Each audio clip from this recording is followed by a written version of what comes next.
Ads లేకుండా latest episodes చూడండి. మీ శ్రీలత పేరు మీదున్న ఆస్తులన్నీ కూడా నొక్కేయాలని ప్లాన్ చేశాం.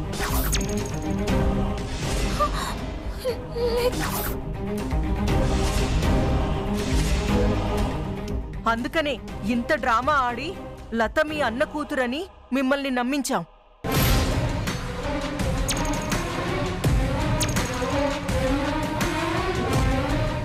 నన్ను క్షమించండి. ఇంకోసారి ఇలాంటి బుద్ధి తక్కువ పనులు చేయనండి. క్షమించండి. చిట్టమ్మ, నువ్వు కూడా వీరనారాయణ గారి కాళ్ళ మీద పడుదుగాని రా. రా చిట్టమ్మ, రా.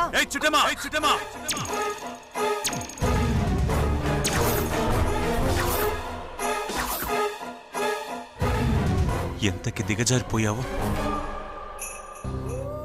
నన్ను మోసం చేసి నా ఆస్తి దొంగిలించిందే కాకుండా చివరికి ఈ అమాయకురాల్ని అడ్డం పెట్టుకుని నా చిన్న కూతురు పేరు మీద నా ఆస్తిని కూడా దొంగిలించాలని చూస్తారా?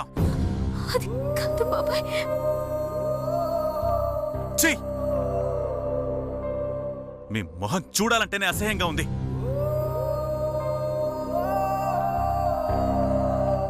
మీరు చెయ్యాలనుకున్న నమ్మక ద్రోహాన్ని ఆడవాళ్లు కదా అని క్షమిద్దామనుకున్నా అది మహాపాపమే అవుతుంది. మిమ్మల్ని క్షమించను, మిమ్మల్ని చంపేస్తాను.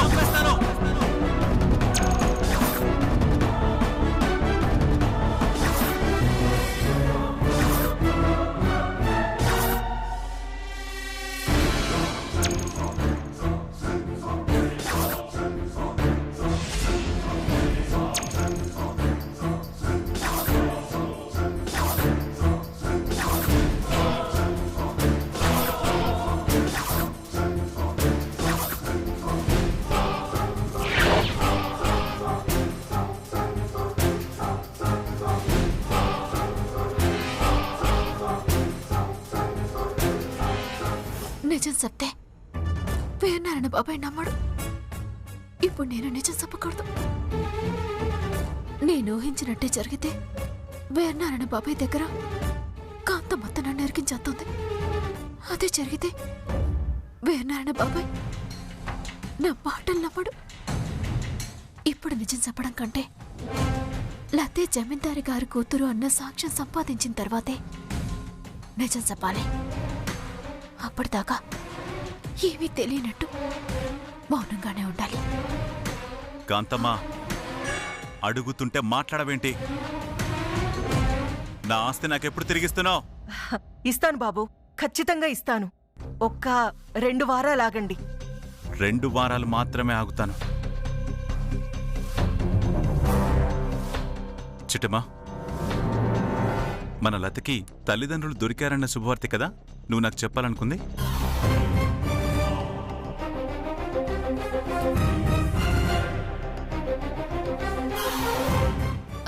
అవును బాబాయ్, అదే చెప్పాలనుకున్నాను.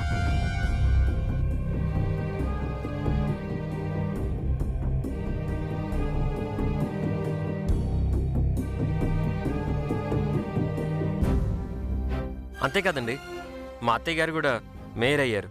ఓ అలాగా. కంగ్రాచులేషన్స్ కోకిలమ్మ.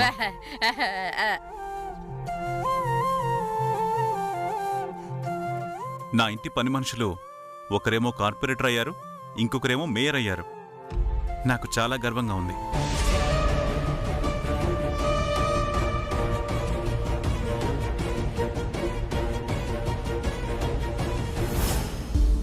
చిట్టమ్మా, అమ్మని డాక్టర్ దగ్గరికి తీసుకెళ్తున్నాను. అలాగే బాబాయ్. అమ్మా, వెళదామా?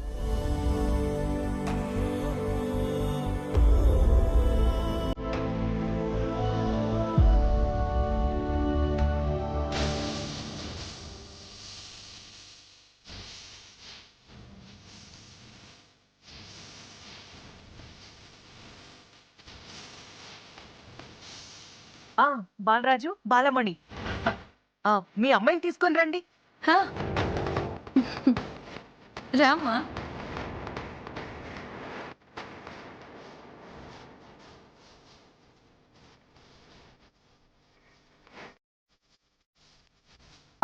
పదరా వెళ్దాం.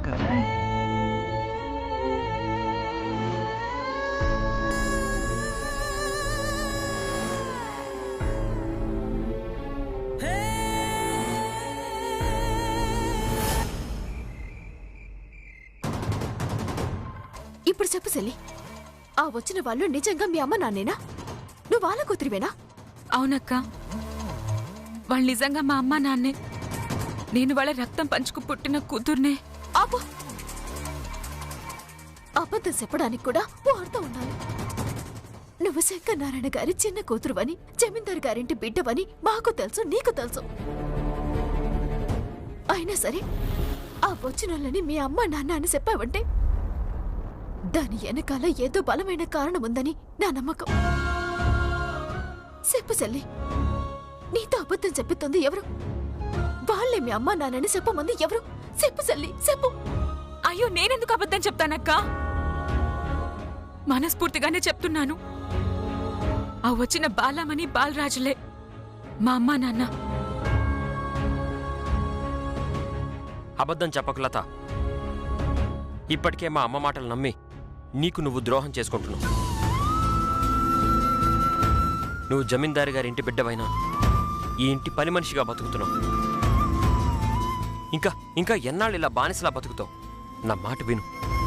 ఇప్పటికైనా నిజం చెప్పు లత. మీ వీరనారాయణ బాబాయ్తో కలిసి హ్యాపీగా మీ ఇంటికి వెళ్ళిపో. నా మాట విను లత. అయ్యో నిజం బావా, ఆ వచ్చిన బాలమని బాలరాజులే మా అమ్మా నాన్నలు. నేను వాళ్ళ కన్న కూతుర్ని బావా.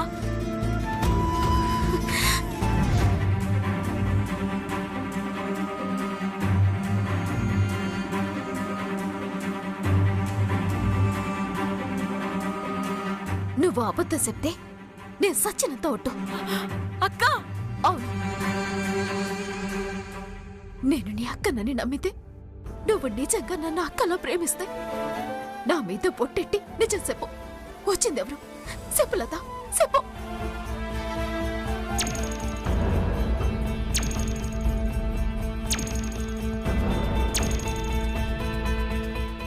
వాళ్ళు వాళ్ళు చూడు లత, నువ్విప్పుడు చిట్టమ్మ మీద ఒట్టు పెట్టావు. తన మీద నీకు ఎలాంటి ప్రేమ ఉన్నా నిజమే చెప్పాలి.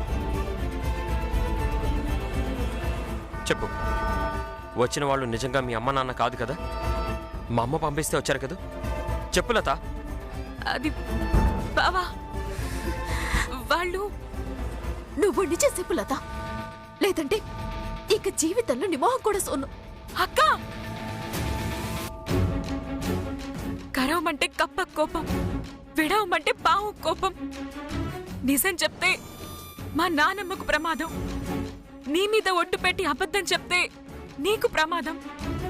ఇద్దర్లో ఎవరిని కాపాడుకోవాలి? ఎవరి కోసం నిజం చెప్పాలి? ఎవరి కోసం అబద్ధం చెప్పాలక్క? సిల్లి, నీ బాధ నాకు అర్థమైంది. నువ్వు ఎవరి కోసం భయపడక్కర్లేదు, ఎవరి కోసం బాధపడక్కర్లేదు. నిజం చెప్తే చాలు, మిగతా సమస్యలన్నీ నేను తీరుతాను. చెప్పు, ఆ వచ్చిన వాళ్ళెవరు? అసలు నీతో ఎందుకు అబద్ధం చెప్పించారు? చెప్పు. మా నానమ్మని కాపాడుకోవడానికి అక్క. ఏడు నువ్వు చెప్పేది? వాళ్ళిద్దరూ మా అమ్మ నాన్నలని వీరనారాయణ బాబాయ్కి అబద్ధం చెప్పాను.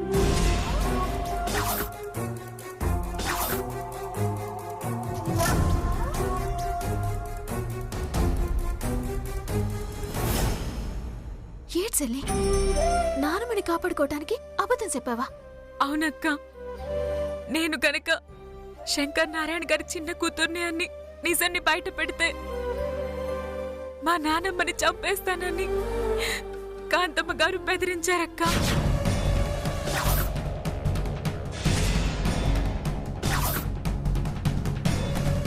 ఏం మాట్లాడుతున్నావు లత? నువ్వు నిజం బయట పెడితే దేశమామ గారిని చంపేస్తానని మా అమ్మ బెదిరించిందా? అవును బావా, వీరనారాయణ బాబాయ్ మన ఇంటికి వస్తున్నాడన్న నిజం అవతారం గారి ద్వారా తెలుసుకున్న కాంతమ్మ గారు నన్ను తీసుకుని మా నాన్నమ్మ గదిలోకి తీసుకెళ్లారు. ఆ తర్వాత చెప్పు చెల్లి, ఏటైంది? ఏటైందో చెప్పమ్మా, మేము ఉన్నాం కదా. నేనే జమీందారి కూతుర్ని అన్న నిజం చెప్తే మా నాన్నమ్మని చంపేస్తారని బెదిరించిందక్క.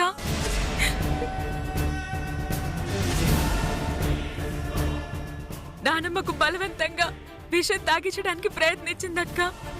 ఏటి, నాన్నమ్మకి విషం తాగించబోయిందా? అవునక్క. అసలు ఏం జరిగింది లత? కాస్త వివరంగా చెప్పు.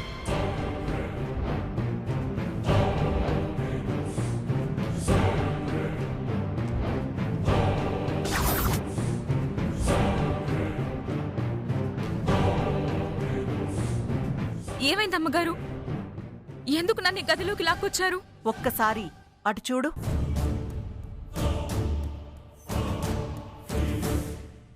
ఆ ముసల్ది నా చేతిలో చావు దెబ్బలు తిని ఉలుకు పలుకు లేకుండా జీవచ్చవంలా అక్కడ ఎందుకు కూర్చుందో నీక్కూడా తెలుసు కదా.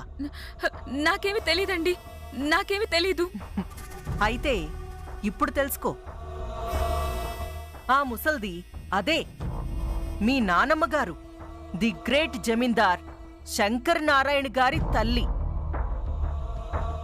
అలా వీల్ చైర్లో కూర్చోడానికి కారణం నేనే.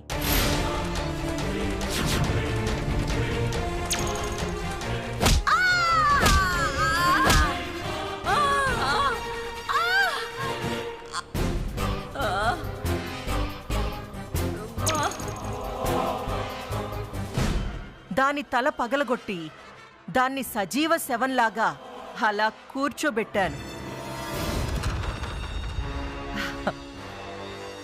దానికి కారణమేంటో తెలుసా? అది మీకు నానమ్మ కావడం. నువ్వే తన మనవరాలివన్న విషయం అది తెలుసుకోవడం. అందుకే ఆ నిజం వీరనారాయణ గారి చెవిలో పడకుండా ఉండడానికే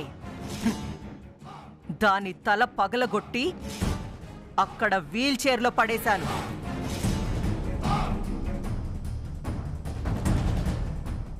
ఈ సోదంతా నీకెందుకు చెప్తున్నానో తెలుసా? ఇంకాసేపట్లో మీ బాబాయ్ గారు, అదే ద గ్రేట్ జమీందారు వీరనారాయణ గారు మనింటికి రాబోతున్నారు. మీరు చెప్పేది నిజమా అండి? మా వీరనారాయణ బాబాయ్ ఇంటికొస్తున్నాడా? అవునే, మీ బాబాయ్ గారే నన్ను వెతుక్కుంటూ ఇంటికొస్తున్నారు. దేవుడా, ఇన్నాళ్లకు నా కొడుకుని జైలు నుంచి విడిపించావా? ఇన్ని రోజుల తర్వాత నా కొడుకుని నా దగ్గరికి పంపిస్తున్నావా తండ్రి? మీ బాబాయ్ రాగానే మీ అక్క కాని అక్కయ్య గారు, అదే చిట్టమ్మ గారు, నువ్వు జమీందారింటి వారసురాలివి అన్న నిజాన్ని మీ బాబాయ్ గారి చెవిలో వేయడానికి తహతహలాడిపోతుంది.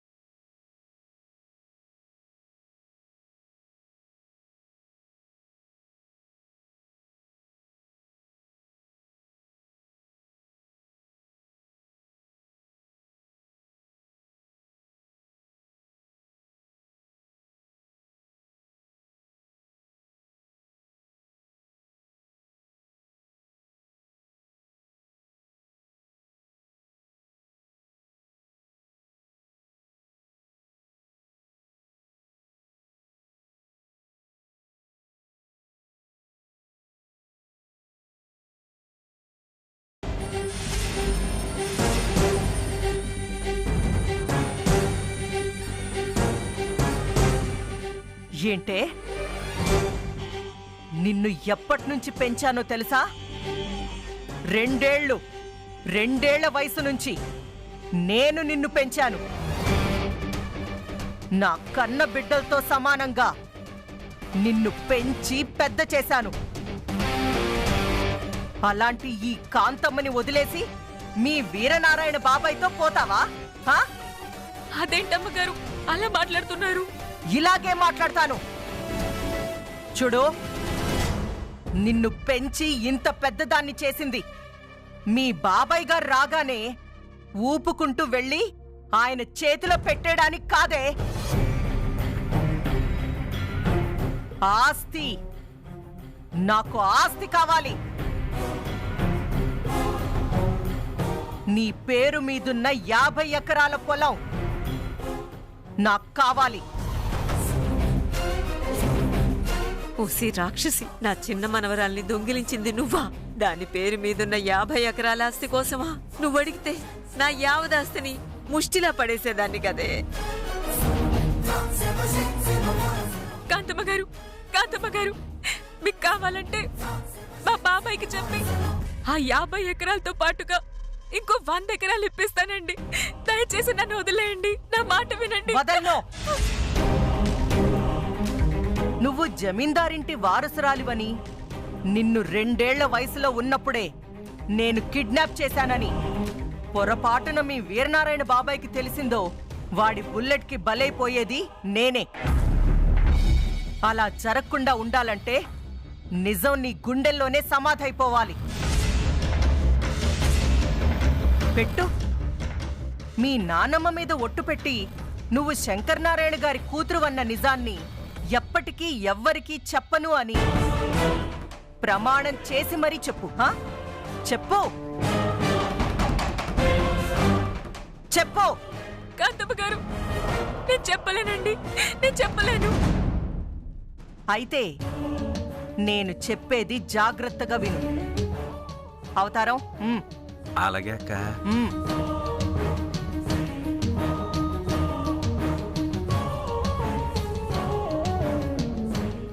ఏంటండి అది? విషం విషం విషం విషం. కాలకోట విషం. దీన్ని ఆ ముసల్దాని గొంతులో పోస్తే వీరనారాయణ వచ్చేలోపు స్వర్గస్థురాలైపోతుంది.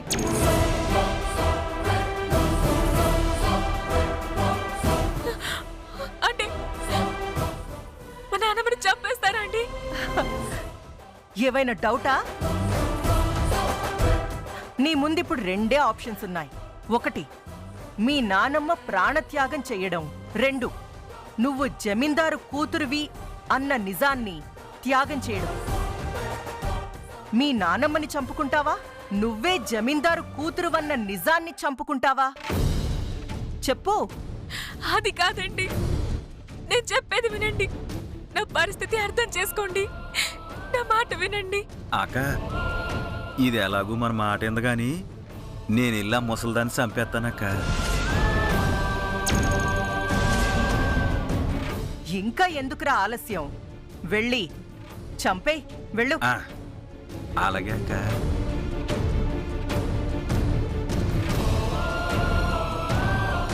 ఒరేయ్, నా ప్రాణం పోయినా పర్వాలేదురా, కానీ నా మనవరాలు మాత్రం జమీందారింటి వారసురాలన్న నిజం తెలియాలి.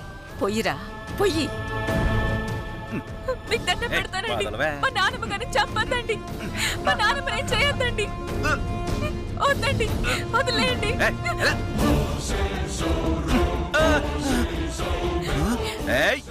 అయ్యో, వద్దండి. మీకు దండం పెడతాను. వద్దండి. మీ నానమ్మ నిండు 100 ఏళ్లు బతకాలి అంటే మీ నానమ్మ మీద ఒట్టు పెట్టి నేను చెప్పినట్టు చెప్పు. వద్దండి, నా మాట వినండి. మీకు దండం పెడతాను. ఒరే అవతారం, మన మాట వినేటట్టు లేదు. పోసేరా. వదిలేండి, చెప్తాను. అమ్మగారు, నేను చెప్తాను. వదిలేండి, చెప్తాను.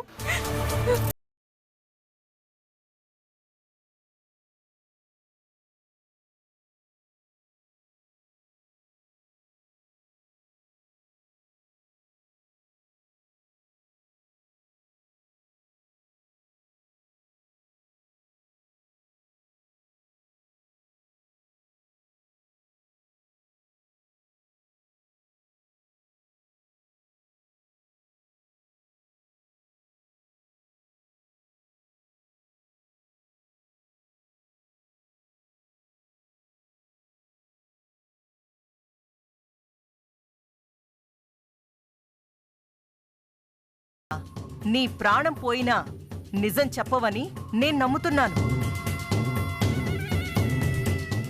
ఈరోజు ఆగిన విషప్రయోగం త్వరలోనే పూర్తి చేస్తాను. మీ నానమ్మ అంతు చూస్తా. గుర్తుపెట్టుకో. పదరా అవతారం. అలాగే అక్క.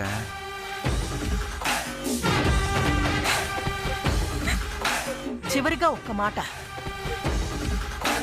నీ తల్లి తండ్రిగా నటించడానికి 2 వస్తున్నారు. మీ బాబాయ్ దృష్టిలో వాళ్లే నిన్ను కన్న తల్లిదండ్రులు. అలాగని నువ్వు నమ్మించాలి. నమ్మించి తీరాలి. నా కోసం కాదు, మీ నానమ్మ కోసం. పదరా తమ్ముడు.